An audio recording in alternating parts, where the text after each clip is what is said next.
boy. McCaffrey orders all his men to locate and intercept the van. Be tough for him to switch cars without tipping off the family. What makes you think they don't know? They're still with him. During the stop, Nina shares her critical view of Kyle's gaming career, echoing her boyfriend's sentiments. Oh, good. Trevor's here. Do you even remember what your own personality's like? No. Kyle says he misses the old Nina with her own personality, who used to be cool. While they talk, a girl recognizes Kyle and asks for a photo with him. In a bathroom along the way, Dan rehearses his confession to Jessica about his past life as an assassin, unsure how to break the news. Afterward, he goes to pay for the rooms. On his way out, Dan notices Kyle talking to that girl, which impresses the father. He asks Nina why the girl took a selfie with Kyle and why she calls him Killboy. Hey, what was all this about? Upon learning that his son is a popular gamer and the girl is going to post those pictures online, he tells the family that all the rooms are booked and they have to keep going. McCaffrey enlists a local motorcycle gang to track Dan. As they close in on a bridge, Dan notices 3 bikers. His family, lulled into sleep by calming music he plays through their headphones, remains unaware as he prepares his silenced gun. He tries to shake off the pursuers, while his family bobbles their heads like bobblehead dog figures on a dashboard.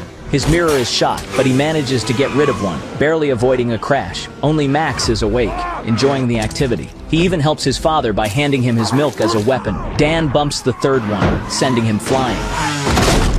What was that? There's a little bit of a pothole there. Actually, you see that? Hey, I was flying. After driving all night, Dan finally closes his eyes, but his family is awake, half a mile away from the college Nina wants to attend. She argues her way into visiting it. Jessica isn't keen on going to the college just to see Nina's boyfriend. We are not going to stop and see Trevor. Actually, meant that I wanted to see campus. Oh, But whatever. Oh, right, because you're really interested in seeing the facilities. Yeah, actually I am. Are you serious? Eventually, they visit the college, and the place is gorgeous, bustling with festivities. Dan tells Jessica that if they want Nina to listen to them, they should start listening to her first. So Jessica decides to show Nina what college life is really about. Mistaking her for a student from behind, one student offers Jessica a beer from a keg. Hey, sexy, you want me to show you how to do a keg stand? Oh, ew. Sorry, I didn't realize you were a mom. She recalls her athletic college days and decides to show off her keg stand skills, Bear me! impressing even Nina. Don't you ever try anything like that. That was awesome, actually. Beer me? The main reason Nina wanted to visit the campus was because her boyfriend, Trevor, attends this college. Kyle tells Nina, You guys don't get Trevor. We get Trevor. We don't like Trevor. Why? Ever since you've been dating him, you've been like a completely different person. Plus, he treats you like shit. You deserve more. During a campus tour, Dan admits that he's impressed by her performance. She excitedly wonders what her life would be like if she hadn't abandoned her sports career. Especially that cake stand when it was so freaking hot. Yeah? Did you ever have sex on a pole vault, Matt? Don't answer that. Oh my. She also admits she likes his spontaneous behavior over the past few days. Dan spots a suspicious German man on his phone and thinks he might be an operative for McCaffrey. He starts a conversation with the man, asking about his job. Jessica notices their strange conversation. Dan begins to speak German with the man so that his wife can't understand their dialogue. Wenn du darüber reden willst, was in deinem Kopf ist, bleibt es zwischen uns. Don't worry, honey, we'll catch up, okay? All right, honey. When she leaves, the man shows what's inside his briefcase. What the hell is that? Hell und Korn. Was hat made this clear? So you're just German? Ja, genau. However, Dan realizes his mistake when he is unexpectedly attacked by a different individual. They start to fight in the chemistry lab, while his family attends a tour just behind the wall. After a short scuffle, Dan incapacitates the assailant and rejoins his family shortly after to keep moving. But Nina has gone to see Trevor. Nina discovers Trevor cheating on her. You're cheating on me. Monogamy is just a construct of our Western repressive civilization. I thought we were on the same page on that. And returns in tears. Dan attempts to comfort her with his stories, but realizes she doesn't need another dad lecture. Instead, he teaches her a martial arts move to inflict severe pain without lasting damage. It's a 13th century martial art. How do you even know about that? Well, maybe it's more your old man than you thought. Nina uses this move on Trevor,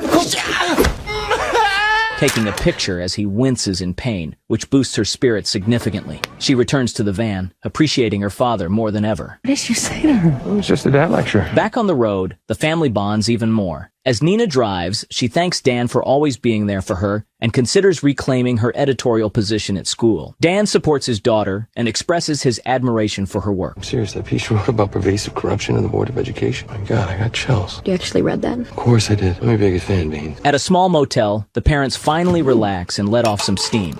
Wait, It's not Thursday. Jessica is enamored with the spontaneous side of Dan, feeling a difference in him. She suspects he was always like this before they met, and that he changed because of her. Dan reassures her that he changed because he didn't like who he was back then. The next morning, Dan calls up Augie, who is on his way to deliver the new identities to Dan and his family. The only problem is that he hasn't told them yet. You know they might think that something's up when they have to change their name and leave the country. What are you waiting for? And Augie is freaked out upon learning that. He then sneakily returns the phone he stole and tries to prepare himself for the conversation. Kyle joins him, and they finally talk about him being a streamer. It's something he's good at, like pro-level good. He tries to explain to Dan how important it is to him. I know you think it's all just a waste of time, but it takes brains and reflexes. The Air Force recruits gamers. Yeah, maybe that's what I'm afraid of. He wants to prove it over a game of laser tag with Dan. Kyle proposes a bet. If he wins, he gets to start gaming again. If he loses, they will play ball in the backyard for 6 months. They agree on the first to 3 tags wins. This should be a breeze for Dan, being an ex-assassin and all. He gets the first and second tags. How are you doing this?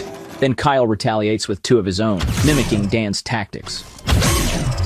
At least I don't need a DNA test. Eventually, Dan gets the last one. Kyle feels conned, but the two grow closer. On their way to Vegas, they really become closer, enjoying the trip. Upon finally arriving in Las Vegas, they stay in one of the top suites in the city. Before settling in, Dan heads downstairs to meet Augie, I gotta run downstairs for a sec. Don't let them raid the minibar, okay? That is not me. who hands him their new identities and tickets for a one-way flight to Vancouver for a hefty price. Dan prepares himself as he plans to tell Jessica the truth over a romantic dinner while the kids babysit Max. Dan instructs them not to leave the suite under any circumstances. There's food in the supersized minibar. You do not open that door for anyone. You got it? All right, have fun. Be good. Not that he expects them to listen. Screw that, right? Oh, yeah.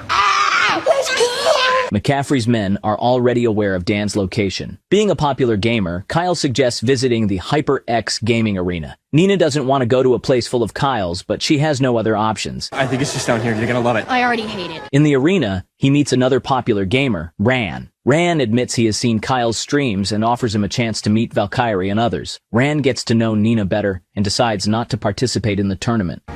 So is this your... Oh God. No, I found him. Just over there. Valkyrie asks Kyle to take his place and join her team for the Counter-Strike finals. However, McCaffrey's people are also on their tail. As Nina gets comfortable with Ran, he admits that Valkyrie's team stands no chance. But when all her teammates are eliminated, Kyle single-handedly decimates the enemy team. Yes! Dan tries to tell Jessica the truth in a French restaurant, but is interrupted constantly. He starts reprimanding the waiter in French for the interruptions. What I was saying. Voulez-vous de poivre? Je ne veux pas de poivre. Je veux être seul avec mes femmes. Oh, I don't actually speak French. They just teach us enough to sound fancy. Putain. Jessica is astonished that her husband knows 2 foreign languages, something she was unaware of before. Lacking the courage to reveal the truth about his past life,